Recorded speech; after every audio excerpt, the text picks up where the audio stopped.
ಅವತ್ತು ಮಾತಾಡಲಿಲ್ಲ ಬೀಗರು, ಯಾಕೆ ಬೇರೆಯವ್ರು ಮಾತಾಡೋಕ್ಕಾಗಲಿಲ್ಲ? ನಿಮ್ಗೆ ಅಧಿಕಾರ ಮುಖ್ಯನೇ? ಏನಾಗಿತ್ತು ನಿಮ್ಮ ಬಾಯಿಗೆ? ಬೇರೆ ಎಂ ಪಿಗಳಿಗೆ 26 ಜನ ಎಂ ಪಿಗಳು ಗೆಲ್ಸಿದ್ರಲ್ಲ, ಯಾಕೆ ಧ್ವನಿ ಹೇಳೋಕ್ಕಾಗಲಿಲ್ವಾ?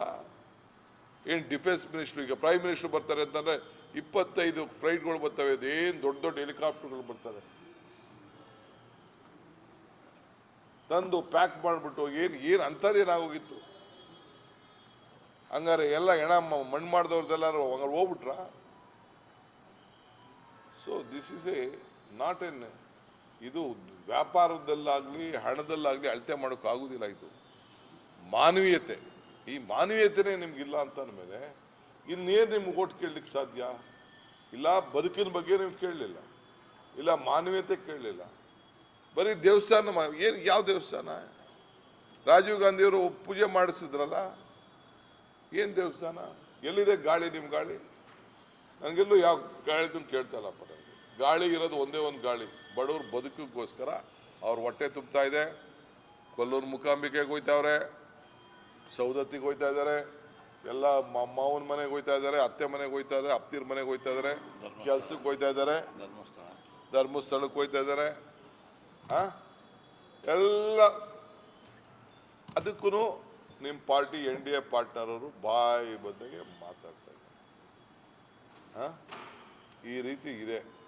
ಸೊ ಅದಕ್ಕೆ ನಾನು ನಿನ್ನೆ ಏನು ಮ್ಯಾನಿಫೆಸ್ಟೋ ರಿಲೀಸ್ ಮಾಡಿದ್ದಾರೆ, ಆ ಮ್ಯಾನಿಫೆಸ್ಟೋ ಮೊದಲು ಇದ್ದಂಥ ಭರವಸೆಗಳೇ ನೀವು ಈಡೇರಿಸಲಿಲ್ಲ ಅಂತ ಅಂದಮೇಲೆ, ಇದು ನಾನೇನೋ ಅಷ್ಟೋ ಮನೆ ಕಟ್ಟಿದ್ದು, ಯಾವ ಮನೆ ಕಟ್ಟಿದ್ದೀರಪ್ಪ? ಆಯ್ತು, ನಿಮ್ಗೆ 5 ವರ್ಷ ಮನೆ ಕೊಟ್ಟಿತ್ತಲ್ಲ, ಟೈಮು 10 ವರ್ಷ ಆಯ್ತಲ್ಲ, ಅದು ಯಾರಿಗೆ ಕೇಂದ್ರ ಸರ್ಕಾರದಿಂದ ಬಂದ ಹಣದಲ್ಲಿ ಮನೆ ಕಟ್ಟಿದ್ದಾರೆ ಅಂತ ಈ MLA ಗಳು ಇಲ್ಲೇ ಕೂತವ್ರಪ್ಪ? ಹೇಳಿ ಅದು ಯಾರು MLA? ಈಗ ಇವರು ಈ ಟರ್ಮಿಂದ ಇವರು ಅವರೇ, ಇವರು 2-3 ಟರ್ಮ್ ಇದ್ದಾರೆ, ಇವ್ರಿಗೆ ಹೊಸದಾಗಿದ್ದಾರೆ, ಇವರು ಒಂದು 25-30 ವರ್ಷದಿಂದ MLA ಗಿರಿ ಮಾಡಿಬಿಟ್ಟು ಈಗ MLC ಆಗಿದ್ದಾರೆ. ಯಾವ ಮನೆ ಕಟ್ಟಿದ್ದಾರೆ ಹೇಳಿ? ಸೆಂಟ್ರಲ್ ಗೌರ್ಮೆಂಟ್ ನಮ್ಗೆ ಇಷ್ಟು ದುಡ್ಡು ಕೊಡ್ತು, ನಾವು MLA ಕಟ್ಟಿದ್ದೀವಿ ಅಂತ ಹೇಳಿ ನೋಡೋಣ. ಇಲ್ಲ ಅವ್ರ ಮಂತ್ರಿಗಳು ಏನಾದ್ರು ಕಟ್ಟಿದ್ದಾರೆ ಅಂತ ಹೇಳಿ. ಈಗ ಅದನ್ನು ಏನೋ ರಿಪೇರಿ ಮಾಡೋಕ್ಕೆ ಸಿದ್ದರಾಮಯ್ಯನವರು ಬಜೆಟಲ್ಲಿ ಈಗೆಲ್ಲ MLA ಗಳು ಎಲ್ಲ ಫೌಂಡೇಶನ್ ಹಾಕ್ಸ್ಬಿಟ್ಟಿದ್ವಿ ಅಂತ ಗಲಾಟೆ ಮಾಡಿದ್ರೆ ಏನೋ ಒಂದಷ್ಟು ಮಾಡ್ಲಿಕ್ಕೆ ನಾವು ಪ್ರಯತ್ನ ಮಾಡ್ತಾ ಇದ್ದೀವಿ. ನೀರು ಎಲ್ಲಿ? ನೀರಿಲ್ವ? ಈಗ ಕುಡಿಯೋ ನೀರು ಕೊಡ್ತಾ ಇಲ್ವ ನಾವು? ಎಲ್ಲಿ ಬೆಂಗಳೂರಲ್ಲಿ ನೀರಿಗೆ ಏನಂತ ಎಲ್ಲ ಸಾರ್ಟ್ ಔಟ್ ಮಾಡಿದ್ದೀವಿ. 7,000 ಬೋರ್ವೆಲ್ ಡ್ರೈ ಆಗಿದೆ, ದೊಡ್ಡ ಭೀಕರ ಬರಗಾಲ ಇದೆ. ಬೆಂಗಳೂರಲ್ಲೇ ನೀರಿಲ್ಲ. ನೀವೇನು ಕಾಂಟ್ರಿಬ್ಯೂಟ್ ಮಾಡಿದ್ದೀರಿ? ನೀವೇನು ದುಡ್ಡು ಕೊಟ್ರಿ? ನೀವು ಯಾಕೆ ದುಡ್ಡು ಕೊಡಲಿಲ್ಲ? ನಿಮ್ಮ ಬಜೆಟಲ್ಲಿ ಇದ್ದದ್ದ ದುಡ್ಡನ್ನೇ ಬಸವರಾಜ ಬೊಮ್ಮಾಯಿ ಬಜೆಟಲ್ಲಿ 5,300 ಕೋಟಿ ನಾನು ದುಡ್ಡು ಕೊಡ್ತೀನಿ ಅಂತ ಹೇಳಿ ಅದನ್ನು ಬಡ್ಜೆಟಲ್ಲಿ ಇಟ್ಟು ನಿರ್ಮಲಾ ಸೀತಾರಾಮನ್ ಬಜೆಟಲ್ಲಿ ಅನೌನ್ಸ್ಮೆಂಟ್ ಮಾಡಿ ಎಲ್ಲ 540 ಜನ MP ಗಳು ಅದಕ್ಕೆ ಸೈನ್ ಹಾಕಿ ಒಪ್ಕೊಂಡದ್ದು ನೀವು ದುಡ್ಡು ಕೊಡಲಿಲ್ಲ ಅಂತ ಅಂದಮೇಲೆ ಇನ್ನೇನ್ರಿ ನೀವು ಮಾಡ್ತೀರಿ? ಈಗ ಮಾದಾಯಿ ವಿಚಾರದಲ್ಲಿ ಸೆಲೆಬ್ರೇಷನ್ ಮಾಡಿದ್ರೋ ಇಲ್ಲೋ? ಶೆಟ್ಟರು, ಜೋಶಿ, ಬೇರೆಯವರೆಲ್ಲ ಸೇರಿ ಕಾರಜೋಳು ಎಲ್ಲ ಅಲ್ಲಿ ಧಾರವಾಡದಲ್ಲಿ ಸೆಲೆಬ್ರೇಷನ್ ಮಾಡಿದ್ರೋ ಇಲ್ಲೋ? ಪ್ರತಿ ಮಾಡಿದ್ರೋ ಇಲ್ಲೋ? ಯಾಕಿನ್ನ ಪರ್ಮಿಷನ್ ಕೊಡೋಕ್ಕಾಗಲಿಲ್ಲ ನಿಮ್ಮ ಕೈಲಿ? ನಾನು ಟೆಂಡರ್ ಕರೆದಿದ್ದೀನಲ್ಲ, ಟೆಂಡರ್ ಫೈನಲೈಸ್ ಮಾಡಿದ್ದೀನಲ್ಲ, ನೀವು ಸೆಲೆಬ್ರೇಷನ್ ಮಾಡಿದ್ದು ಏನಾಯಿತು? ಇಲ್ಲ ಯಾವ್ದಾದ್ರು ಕೋರ್ಟ್ ನಿಮ್ಗೆ ಅಡ್ಡ ಬಂದಿದೆಯಾ? ಏನಕ್ಕೆ ಕೊಡೋಕ್ಕಾಗಿಲ್ಲ? ಏನು ನೀವು ಎನ್ವೈರನ್ಮೆಂಟ್ ಕ್ಲಿಯರೆನ್ಸ್ ಒಂದು ಕೊಡಬೇಕಷ್ಟೆ, ಈ ಭಾಗಕ್ಕೆ ಅನುಕೂಲ ಆಗ್ತಿರ್ತ. ಅಧಿಕಾರ ಇದ್ದಾಗ, ಈಗ ಅಧಿಕಾರ ಹೋಗ್ತದೆ, ಅದು ನೆಕ್ಸ್ಟ್ ಪಾಯಿಂಟು. ನಿಮ್ಮ ಕೈಲಿ ಮಾಡೋಕ್ಕಾಗಲ್ಲ ಅದನ್ನು, ಯು ಕಾಂಟ್ ಡೂ ಇಟ್. ನಿಮ್ಮೆಲ್ಲ ಸರ್ವೆಗಳು ಸರಿ ಇಲ್ಲ. ನಿಮ್ಮ ಸರ್ವೆಲೇ ಹೇಳ್ತಾ ಇದೆ ನಾವು ಗೆಲ್ಲುವುದಿಲ್ಲ ಅಂತ, BJP ಗೆಲ್ಲುವುದಿಲ್ಲ ಅಂತ. ಹಿಂದೆ ನಮ್ಗೆ ಹೇಳ್ತಿದ್ರು 3-4 ಬರ್ತಾರೆ ಅಂತ ಕೆಲವು ಪೇಪರಲ್ಲಿ ಬರ್ಸಿದ್ರು. ಇಲ್ಲಿ ಅವ್ರದ್ದೇನೋ ಬರೀತಾರಪ್ಪ. ನಿಮ್ಮ ಕ್ಯಾಂಡಿಡೇಟ್ಗಳು ಗೆಲ್ತಾರೆ ಎಂದಿದ್ರೆ ವೈ ಯು ಚೇಂಜ್ 14 ಕ್ಯಾಂಡಿಡೇಟ್ಸ್ ಇನ್ ಕರ್ನಾಟಕ? 14 ಜನನೋ 13 ಜನನೋ ಬದಲಾವಣೆ ಮಾಡಿದಿರಲ್ಲ ಕ್ಯಾಂಡಿಡೇಟ್. ಹಂಗೆ ಅವ್ರ ಮಕ ನಡೀತಿರ್ಲಿಲ್ವಾ? ಅವ್ರು ಗೆಲ್ತಿರ್ಲಿಲ್ವಾ? ನಿಮ್ಮ MP ಭಾಳ ಶುದ್ಧವಾಗಿದ್ದಾರಲ್ಲ, ಒಳ್ಳೆ ಆಡಳಿತ ಕೊಟ್ಟಿದ ಮೇಲೆ ನೀವು ಯಾಕೆ ಅವ್ರು ಚೇಂಜ್ ಮಾಡಿದ್ರಿ? ಯಾಕೆ ಸದಾನಂದ ಗೌಡ್ರು ಚೇಂಜ್ ಮಾಡಿದ್ರಿ? ಯಾಕೆ ಶೋಭಾಕಂಗೆ ಗೋಬ್ಯಾಕ್ ಅಂತ ಕಳಿಸಿದ್ರಿ? ಯಾಕೆ ಪ್ರತಾಪ್ ಸಿಂಹನ್ ತೆಗೆದ್ರಿ? ಕರಡಿ ಸಣ್ಣನ್ಗೆ ಯಾಕೆ ತೆಗೆದ್ರಿ? ಕಟೀಲ್ ಪ್ರೆಸಿಡೆಂಟ್ನೇ ಯಾಕೆ ಬಿಟ್ರಿ? ಶ್ರೀನಿವಾಸ್ ಪ್ರಸಾದ್ನ ಯಾಕೆ ಮನೇಲಿ ಕುಣಿಸಿದ್ರಿ? ಒಂದು ಕುರುಬರಿಗೆ ಒಂದು ಸೀಟ್ ಕೊಡಲಿಲ್ಲ. ಏನು ಸಾಮಾಜಿಕ ನ್ಯಾಯ? ಒಂದು ಅಲ್ಪಸಂಖ್ಯಾತರಿಗೆ ಒಂದು ಸೀಟ್ ಕೊಡಲಿಲ್ಲ. ಏನಿದು? ಯಾರು ಇರಲಿಲ್ವಾ? ಸೊ 100ಕ್ಕೂ ಹೆಚ್ಚಿಗೆ ಸೀಟನ್ನು 300 ಜನದಲ್ಲಿ ಈಗ ಹೊಸದಾಗಿ ಚೇಂಜ್ ಮಾಡಿದ್ದೀರಿ. 100ಕ್ಕೂ ಹೆಚ್ಚು. ಅಲ್ಲಿ ಅರ್ಥ ನಿಮ್ಮ ಕ್ಯಾಂಡಿಡೇಟ್ ಗೆಲ್ತಿರ್ಲಿಲ್ಲ, ನಿಮ್ಮ ಪಾರ್ಟಿ ಬರ್ತಿರ್ಲಿಲ್ಲ. ಕಾರವಾರ MP ಚೇಂಜ್ ಮಾಡಿದ್ದೀರಿ, 5 ಬಾರಿ ಗೆದ್ದವ್ರನ್ನ ಚೇಂಜ್ ಮಾಡಿದ್ದೀರಿ. ಅಂದರೆ ನೀವು ವಾಪಸ್ ಬರುವುದಿಲ್ಲ, ನಿಮ್ಮ ಕ್ಯಾಂಡಿಡೇಟ್ಗಳ ಮಖಕ್ಕೆ ವೋಟ್ ಹಾಕೋದಿಲ್ಲ ಅನ್ನೋದನ್ನು ಖಾತ್ರಿ ಮಾಡಿಕೊಂಡು ನೀವು ಒಂದು ಹೊಸ ಪ್ರಯೋಗನ ತಾವು ಮಾಡ್ತಾ ಇದ್ದೀರಿ. ನೀವು ಮಾಡ್ಕೊಳ್ಳಿ, ನಿಮ್ಮ ಪಾರ್ಟಿ ಬಿಟ್ಟಿದ್ದು. But you have accepted the defeat.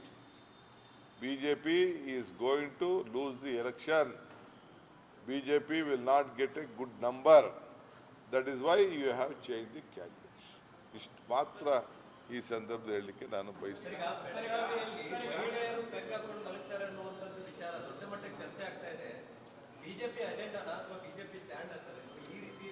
ಈಗ ಬೆಳಗಾವಿ ಪೆಗ್ದು ಮಾತಾಡ್ತೀನಿ. ಈ ದೇಶಕ್ಕೆ ಮತ್ತೊಂದು ದೊಡ್ಡ ವಿಚಾರ, ನಿಮ್ಮ NDA ಪಾರ್ಟ್ನರ್ ಇವತ್ತು ಕುಮಾರಸ್ವಾಮಿ ಅವರು ಪ್ರೆಸ್ ಕಾನ್ಫರೆನ್ಸ್ ಮಾಡಿದ್ದಾರೆ. ಪಾಪ ಈಗ ಭಾಳ ಜ್ಞಾನೋದಯ ಬಂದಿದೆ ಅವರಿಗೆ. ಎಲ್ಲ ಹೆಣ್ಮಕ್ಳೆಲ್ಲ ತಿರುಗಿ ಬಿದ್ದವರೇ, ಇಡೀ ದೇಶ ರಾಜ್ಯದಲ್ಲೆಲ್ಲ ನಡೀತಾ ಇದೆ.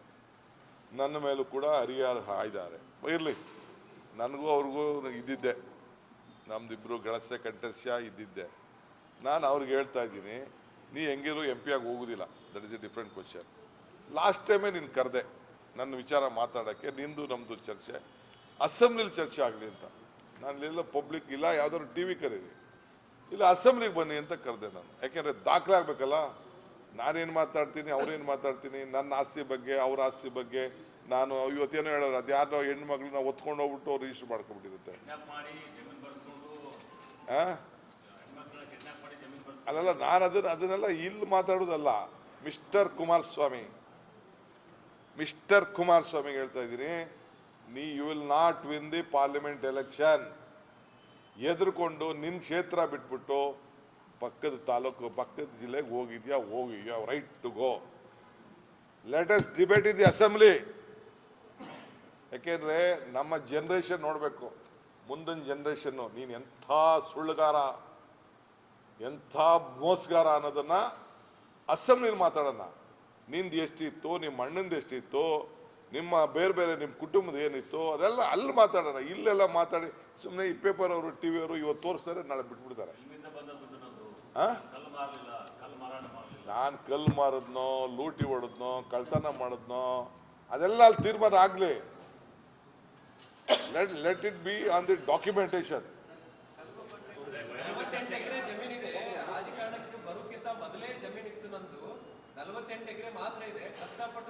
ಅಯ್ಯೋ, 48 ಇದೆಯೋ, 400 ಇದೆಯೋ, ನನ್ನ ಹತ್ರ 1000 ಇದೆಯೋ, 1 ಎಕರೆ ಇದೆಯೋ, ನಾನು ಭಿಕ್ಷುಕನಿದ್ನೋ.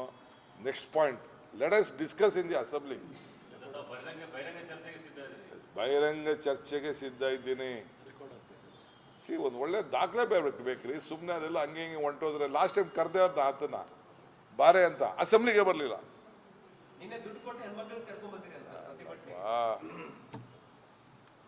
ನೋಡ್ರಿ, ನಾನು ಝೂಮ್ ಮೀಟಿಂಗ್ ಕರೆದಿದ್ದು ನಿಜ. ಇದು ನಂದು ಗ್ಯಾರಂಟಿ. ಇದು ಮುಖ್ಯಮಂತ್ರಿ ಮತ್ತು ಸಿದ್ದರಾಮಯ್ಯನವರೇ ಇದಕ್ಕೆ ಉತ್ತರ ಕೊಡಬೇಕು ಅಂತ ಹೇಳಿದ್ದಾರೆ. Yes, I am bound to reply to him. ನಮ್ಮ ಹೆಣ್ಣು ಮಕ್ಕಳಿಗೆ ಗ್ಯಾರಂಟಿ. ಹೆಣ್ಣು ಕುಟುಂಬದ ಕಣ್ಣು. ಬೆಳಗ್ಗೆ ಎದ್ದರೆ ಹೆಣ್ಣು ಮಕ್ಕಳು ಜ್ಯೋತಿ ಆಗ್ತಾರೆ. ಅವ್ರ ಕುಟುಂಬ ಒಳ್ಳೇದಾಗಲಿ ಅಂಥೇಳಿ ನಾವು ಅವ್ರಿಗೆ ಶಕ್ತಿ ಯೋಜನೆ ಕೊಟ್ಟಿದ್ದೀವಿ. ಬಸ್ ಹೋಗೋಕ್ಕೆ, ಎಲ್ಲೆಲ್ಲ ಹೋಗೋಕ್ಕೆ ಎಲ್ಲ ಫ್ರೀ ಕೊಟ್ಟಿದ್ದೀವಿ. ಅವ್ರಿಗೆಲ್ಲ ಪದಾರ್ಥಗಳು ಜಾಸ್ತಿ ಆಗ್ತಾ ಇದೆ ಅಂಥೇಳಿ ನಾವು ಅವ್ರಿಗೆ 2000 ರೂಪಾಯಿ ಕೊಟ್ಟಿದ್ದೀವಿ. ನೀನು ಹೆಣ್ಣು ಮಕ್ಕಳನ್ನ ದಾರಿ ತಪ್ತವ್ರೆ ಅಂತಂದ್ರೆ ಏನ್ರಿ ಅರ್ಥ? ಏನು ನಮ್ಮ ಹೆಣ್ಮಕ್ಳೇನು ದಡ್ರಂತ ತಿಳ್ಕೊಂಡಿದ್ದೀರಾ? ನಾನು ಸ್ವಲ್ಪ ಕೇಳಿ, ಒಂದು ನಿಮಿಷ ಇರಿ, ಯಾರನ್ನು ಕ್ವಶನ್ ಆಮೇಲೆ ಕೇಳಿ. ನಾನು ಐ ಆಮ್ ಗಿವಿಂಗ್ ಎ ಕಾಲ್ ಎಲ್ಲ ಮಹಿಳೆಯರಿಗೆ, ಕಾಂಗ್ರೆಸ್ ಅಂತ ಅಲ್ಲ, ಎಲ್ಲ ಮಹಿಳೆಯರಿಗೆ ಸ್ವಾಭಿಮಾನದ ಪ್ರಶ್ನೆ ಇದು. ನಿಮ್ಮ ಏನು ಬದುಕಿನಲ್ಲಿ ನಿಮ್ಮ ಬದಲಾವಣೆಗೆ ನಿಮಗೆ ಶಕ್ತಿ ಕೊಡಲಿಕ್ಕೆ ಕೊಟ್ಟಂತ ನಾವು ಕಾರ್ಯಕ್ರಮ. ಈ ಕಾರ್ಯಕ್ರಮದಿಂದ ನೀವು ದಾರಿ ತಪ್ತಾ ಇದ್ದೀರಿ, ದಾರಿ ತಪ್ಪಿದ್ದೀರಿ ಅನ್ನೋದನ್ನ ಕುಮಾರಸ್ವಾಮಿ ಅವರು ಹೇಳಿದ್ದಾರೆ. ಇದನ್ನ ನಾವು ಖಂಡಿಸಲೇಬೇಕು, ಜನರಿಗೆ ತಿಳಿಸಲೇಬೇಕು, ನೀವು ಹೋರಾಟ ಮಾಡಲೇಬೇಕು. ಪ್ರತಿ ಮಹಿಳಾ ಸಂಘಟನೆಗಳಿಗೆ ಪಕ್ಷ ಭೇದವನ್ನು ಮರೆತು ನಮ್ಮ ತಾಯಂದಿರಿಗೆ, ನನ್ನ ಅಕ್ಕದಿರಿಗೆ ನಿಮ್ಮ ಗೌರವ, ನಿಮ್ಮ ಸ್ವಾಭಿಮಾನವನ್ನು ಉಳಿಸ್ಕೊಳ್ಬೇಕು. ಈ ರೀತಿ ಹಗುರವಾಗಿ ಹೆಣ್ಣು ಕುಲಕ್ಕೆ ಮಾತಾಡೋ ವಿರುದ್ಧ ಹೋರಾಟವನ್ನು ಮಾಡಲೇಬೇಕು, ಪ್ರತಿಭಟನೆಯನ್ನು ಮಾಡಲೇಬೇಕು, ಜ್ಞಾನವನ್ನು ಉಂಟು ಮಾಡಬೇಕು. ಆದ್ದರಿಂದ ಒಂದು ಪಕ್ಷದ ಅಧ್ಯಕ್ಷನಾಗಿ ಸರ್ಕಾರದ ನಾನು ನಿಮ್ಮ ಮೇಲೆ ವಿಶ್ವಾಸವಿಟ್ಟು ಈ 5 ಗ್ಯಾರಂಟಿಗಳು ಕೊಟ್ಟು ನಿಮ್ಮ ಬದುಕನ್ನು ಶಕ್ತಿಶಾಲಿ ಮಾಡಬೇಕು, ಬದಲಾವಣೆ ಮಾಡಬೇಕು ಅಂತೇಳಿ ಈ ಗ್ಯಾರಂಟಿಯನ್ನು ತಂದಿದ್ದೇವೆ. ನೀವೆಲ್ಲ ಪ್ರತಿಯೊಂದು ತಾಲೂಕಿನಲ್ಲೂ ಕೂಡ ನಿಮ್ಮ ಹೋರಾಟವನ್ನು ನೀವು ಮಾಡಿ ಇದನ್ನು ಖಂಡಿಸಬೇಕು. ಈ BJP NDA ಅವರಿಗೆ ತಕ್ಕ ಪಾಠವನ್ನು ಕೊಡಬೇಕು, ತಿಳಿಸ್ಬೇಕು ಅಂತೇಳಿ ನಾನು ಇವತ್ತು ಕರೆಯನ್ನು ನಾನು ಕೊಡ್ತಾ ಇದ್ದೇನೆ. ಬಾಡಿಗೆನೋ ಮತ್ತೊಂದು ಏನು ಬೇಕಾದ್ರೂ ಹೇಳ್ಕೊಳ್ಳಿ.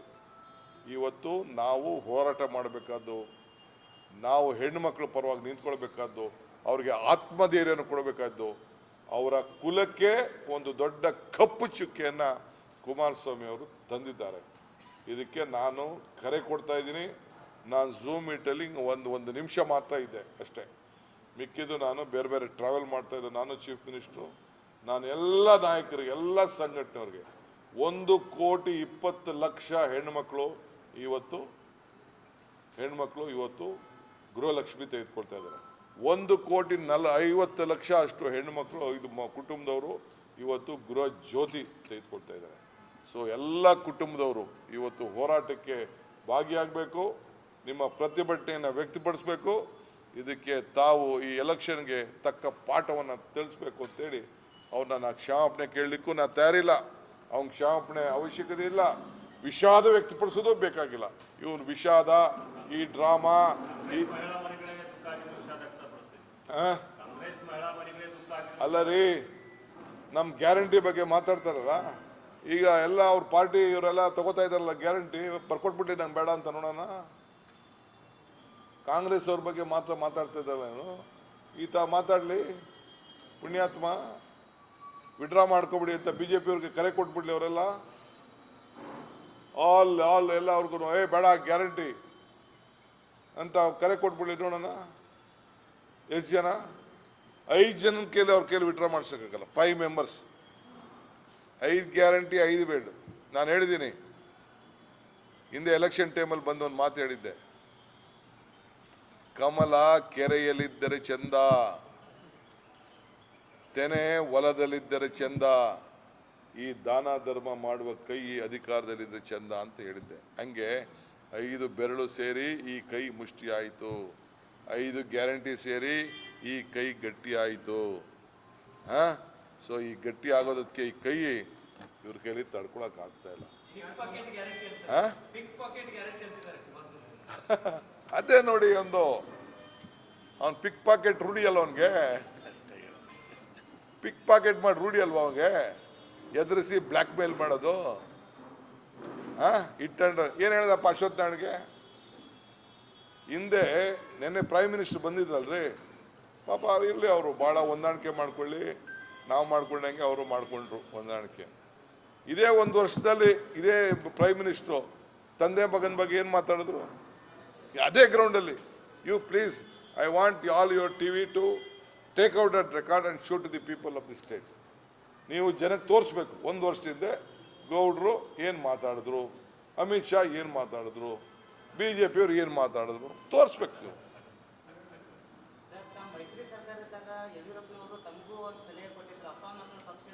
ಅದನ್ನೇ ಹೇಳ್ತಾ ಇದ್ದೀನಿ ರೀ, ನಾವು ಈ BJPನ ದೂರ ಇಡಬೇಕು ಅಂತ ನಾವು ಮಾಡಿದ ನಿಜ. ನಾನು ಅವರು ಮುಖ್ಯಮಂತ್ರಿ ಆಗಲಿ ಅಂತೇಳಿ ಬಯಸಿದ ನಿಜ, ಸಪೋರ್ಟ್ ಮಾಡಿದ ನಿಜ, ಉಳಿಸ್ಕೊಳಕ್ಕೆ ಆಗಲಿಲ್ಲ. ಯಾರು ಅವ್ರನ್ನ ಇದನ್ನ ಶೂರಿ ಹಾಕ್ಬಿಟ್ಟು ಇಳಿಸಿದ್ರು ಅವ್ರ ಜೊತೆ ತಿರ್ಗಾ ಇವತ್ತು ನಂಟು ಸ್ನಾನ ಮಾಡ್ಕೊಂಡು ಇವತ್ತು ಹೋಗ್ತಾರೆ. ಯಾರಪ್ಪ? ಯಾರು ಇಳಿಸಿದ್ರು ಅವ್ರನ್ನ? ಇಲ್ಲೇ ನಮ್ಮ ಸೌದಿ ಇದ್ದಾರೆ ಕೇಳಿ, ಲಕ್ಷ್ಮಣ್ ಸೌದಿ. ಇವತ್ತು ಅವರು ಬಹಳ ಕಳಸ್ಯ ಕಂಠಸ್ಯ, ಒಂದೇ ಇಬ್ಬರು ತಪ್ಕೊಂಡೇ ಇರ್ಬೇಕು ಯಾವಾಗ.